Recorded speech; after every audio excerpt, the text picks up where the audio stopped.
So up next, we have John McClain, and Mr. Tony Peterson is going to introduce him, please.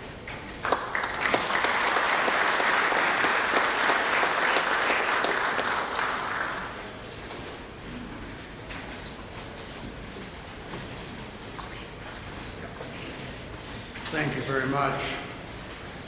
The date was October 14th, 1973, and John McClain and I were living together, sharing an apartment on Waco Drive, both of us working for Dave Campbell and the Waco Tribune-Herald sports staff. I was crossing the living room that Sunday afternoon, and I happened to catch out of the corner of my eye a missile-like object that I had to duck. And what happened was that John McClain had just thrown his black horn-rimmed glasses against the wall of the apartment. And what had happened was that Harold Jackson, a receiver for the Los Angeles Rams, had just caught a 63-yard touchdown pass from John Haley against the Dallas Cowboys. It was that moment that I really learned what sports meant to John McClain. His glasses were totally trashed. Slightly less damaged was the wall, but it was a great memory that I have.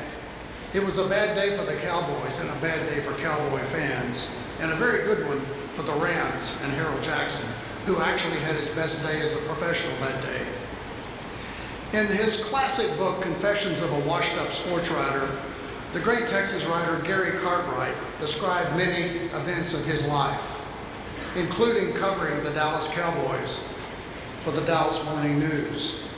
He wrote that under his byline, a story appeared about the receiver Buddy Dial being benched.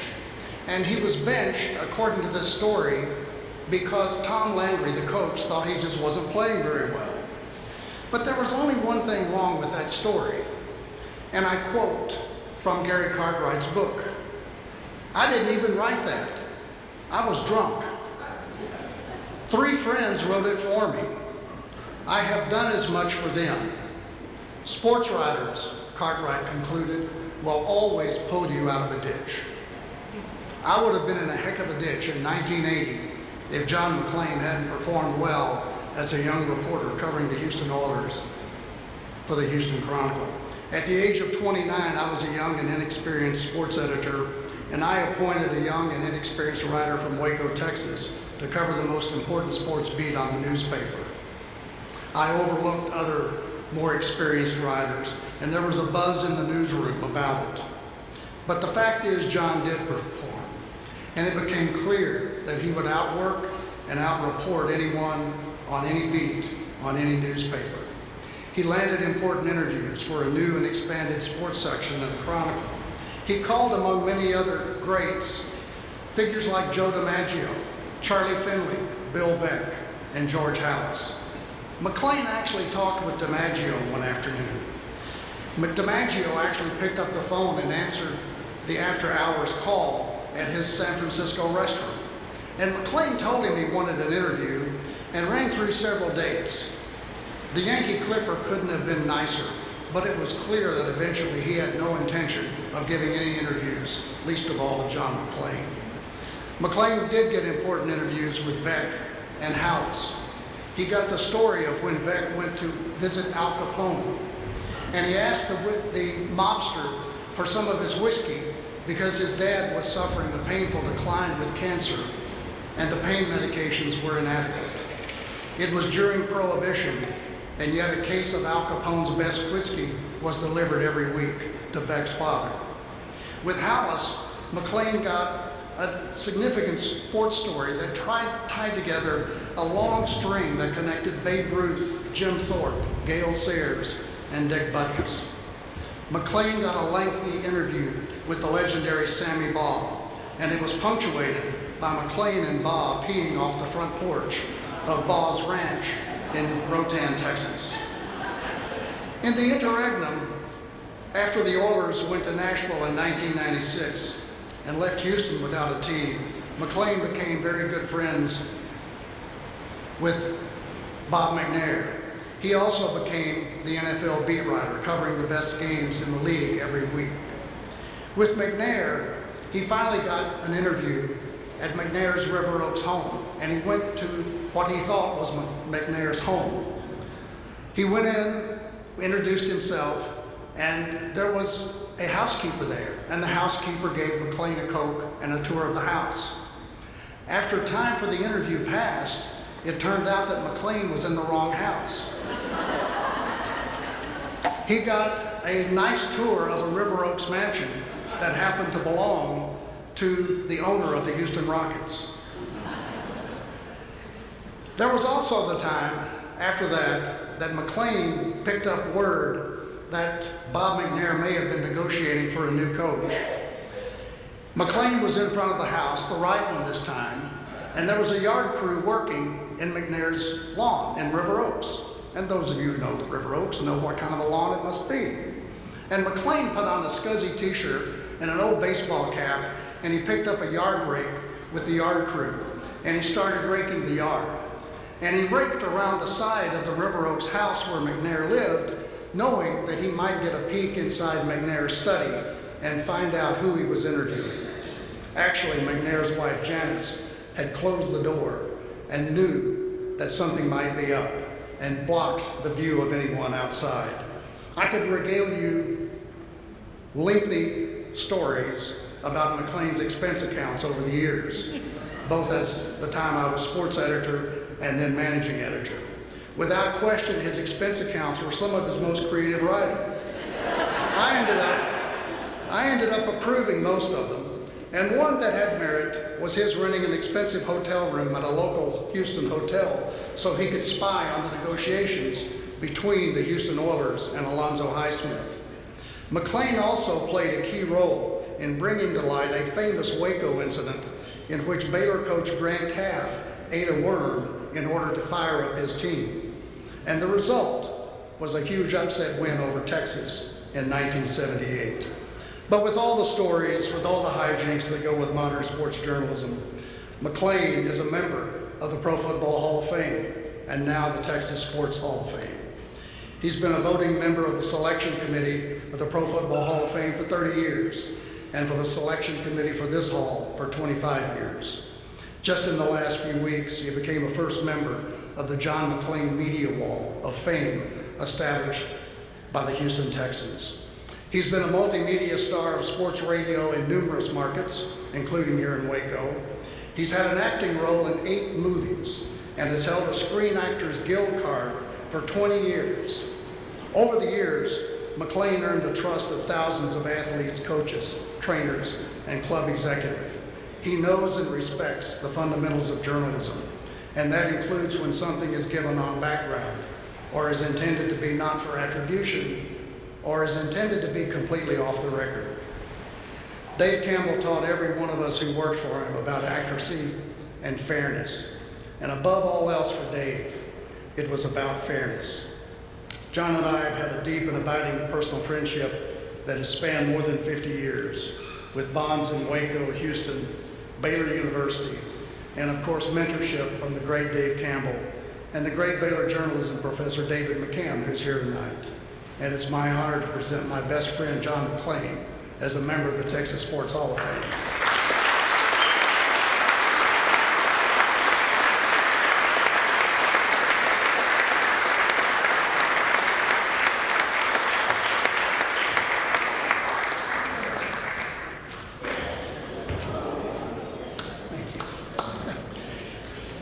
Randy's happy to get to 80. I'm just happy to get up those damn stairs.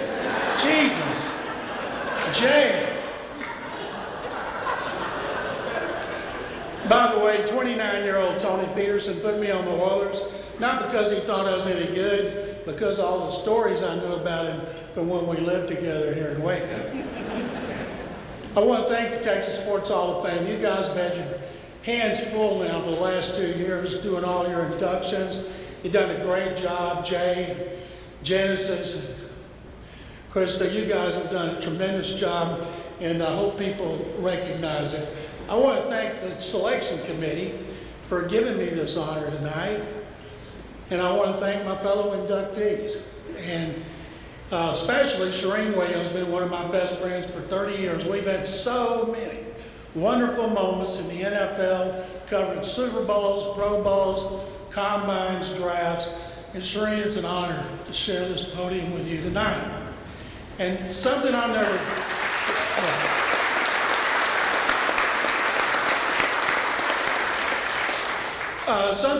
shared, but I thought it'd be appropriate tonight.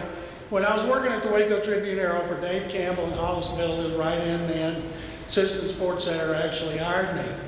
Dave used to bring the papers in from Houston and Dallas every day, and he'd put them on a chair, and we'd pounce on them because we wanted to read people like Blackie Sherry, Mickey Erskowitz, and Jack Gallagher, and all the great writers in Houston and Dallas. And so I read them, and I told a friend of mine, Lester Zed and Tony Peterson, I said, you know what? I like reading this guy, Randy Galloway, covers the Southwest Conference for the morning news. And I said, if I ever am lucky enough to cover a beat for a big paper, I want to cover it like Randy Galloway. And so I watched Randy become a columnist, talk show host, and I have never, ever known anybody who had his finger on the pulse of an area and the fan base like Randy did. And Randy, it's an honor to stand up here with you tonight.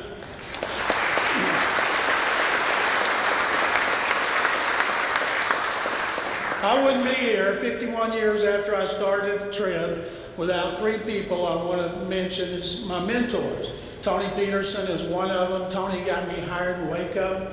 He got me hired at the Chronicle. And as he mentioned before, when he was named managing editor, sports editor, he put me on the Oilers beat, and then he was named managing editor, and I told him, I've been making you look real good for a long time.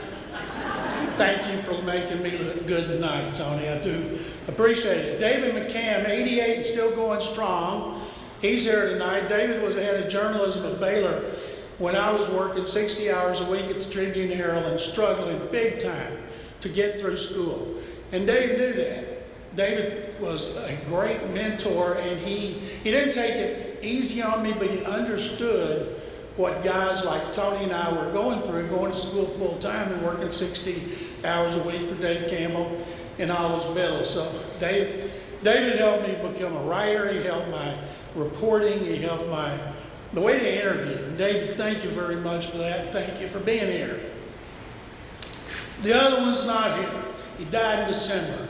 Dave Campbell at 96. Wish Dave could be here. He knew everybody here. Everybody knew him. We all grew up reading Dave Campbell in the Tribune-Herald sports editor for 40 years. And then, of course, he founded Texas football in 1960. I fell in love with the Baylor Bears in 1960 when I was a Cub Scout and I was 9 years old. I went to Baylor Stadium and they beat Colorado, and I came home, I told my dad, I love the Baylor Bears. And he said, well, then you need to read Dave Campbell. I said, who's that? He said, he's sports editor of the paper here. So every day my dad would read Dave, and he'd hand me the paper, and I couldn't understand 3/4 of what he wrote. But I read it. And as I got older, I kept reading him, and I got to understand more and more. And how many of us, besides Tony Peterson and David Barron back there, were lucky enough to read Dave and then work for him and count him as a friend and a confidant?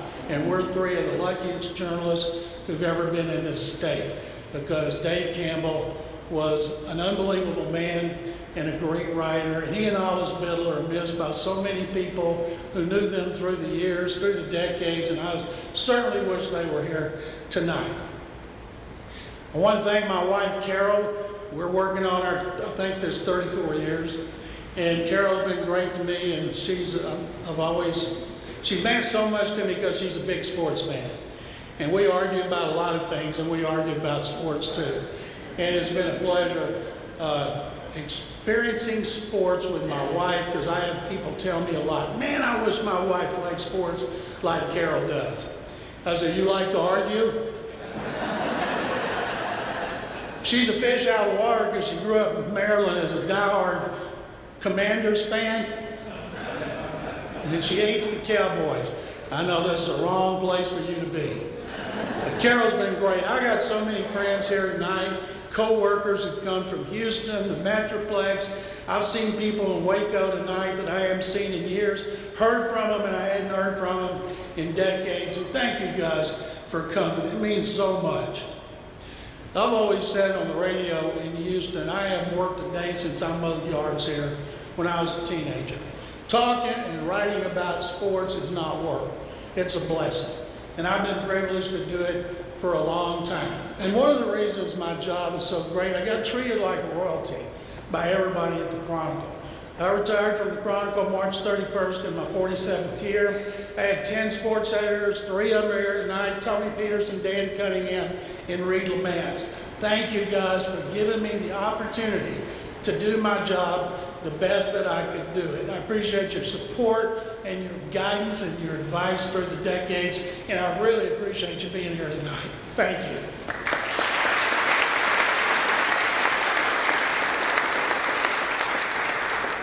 Originally, when this class was voted in, and we were all stunned that we made it, because when we did that original class, we said we're never going to do it again.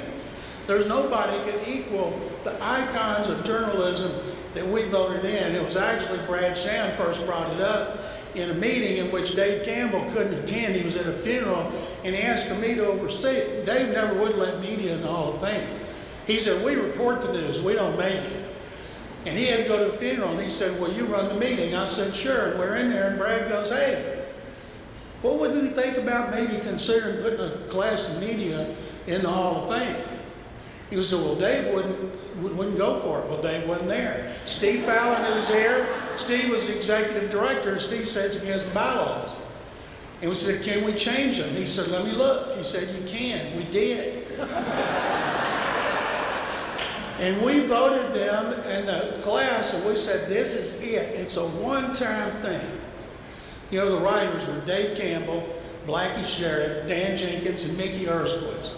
And the broadcasters were Kern Tips, Frank Fallon, who I grew up listening to like I grew up reading Dave Campbell, Jack Dale, voice of Texas Tech for over 40 years, and Vern Lundquist, one of the greatest sportscasters and TV play-by-play guys in history. And we did it, and then we changed the bylaws back, and we got into our usual business of determining who's going to be the modern era finalists and the veterans finalists. And Dave comes in with his wife Reba.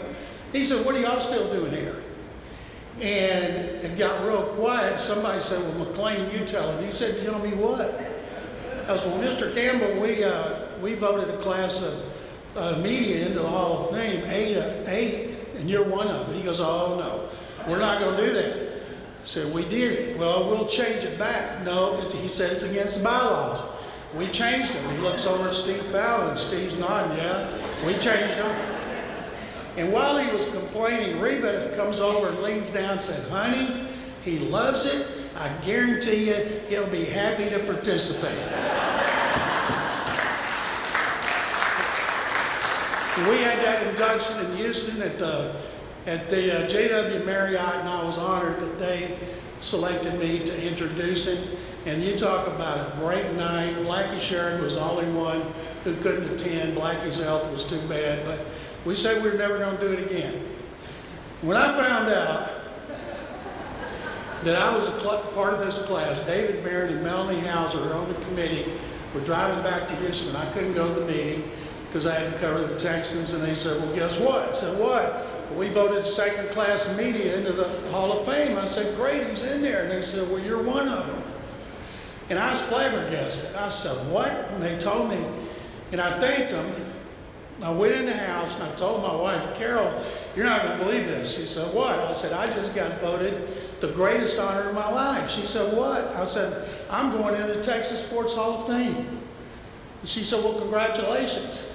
And I went out on the patio and I sat down and I started thinking about my dad and how he had fueled my passion for sports and how much I wish he was still there to know it. And I started crying like a baby. Carol came out and said, what's wrong? I said, you do have to be from Texas to understand.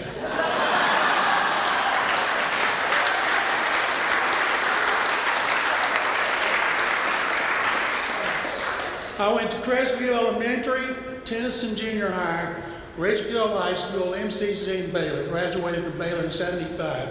Took me another year because we were working for Dave Campbell in Office Bill 60 hours a week. And then I came to the Chronicle in October of 1976. And I had such a great time. I had so many friends here, and they'd go back all the way to elementary school. The one that I've known the longest here tonight's Bill Goss, one of the greatest baseball players in our city's history. Bill and I were in 3rd grade together at Crestview. Bill was always the best athlete. We'd play throw it and run, kickball, dodgeball, and then we started playing Little League, and Bill was always the best. And I would just grab a hold of his shirt tail and let him drag me along. And we played together 10, 11, and 12 years old, and everybody knew Bill could be special.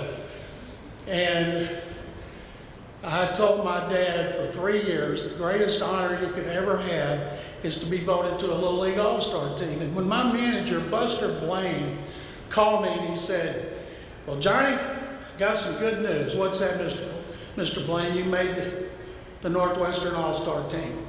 And I hung up and I went to practice and I saw all these guys, Pat Zachary, Larry Davis, Kelly Coker, Winnie Money, so many people who are still here. And they were on that team, and Bill, of course, was the best. And I thought, my goodness, I don't belong here. My feet didn't touch the ground when I got home. And I told my dad, life is never going to get better than this. And Bryce Cherry, the Dave Campbell of his generation, did a column today on me that I talked about a lot of these things. And Bryce, thank you very much. I've had so many people told me they read Bryce's column in the paper, and I said, "In the paper? You're kidding me. I thought people only read online." They said, "Nope, they read it in the paper." Thank you very much. And I explained this to Bryce, that when I told my parents my life would never get any better than making Little League All-Star team, then I drove in a run, helped us beat Tony Peterson's team at La Vega and Lacey Lakeview in our first game. And I got my name in the paper, written by Hollis Biddle, and I knew life wouldn't get any better than that. Little did I know he'd hire me 7 years later. And my biggest regret tonight is Mom and Dad are not here. And I wish they were. And if my dad were here, I would tell him, I would say, "Thank you," and I would hug him, and I would thank him for everything he's meant to my life and my career. And I would say, "Daddy, 58 years after I made the Northwestern All-Star team, my life is finally better. Thank you."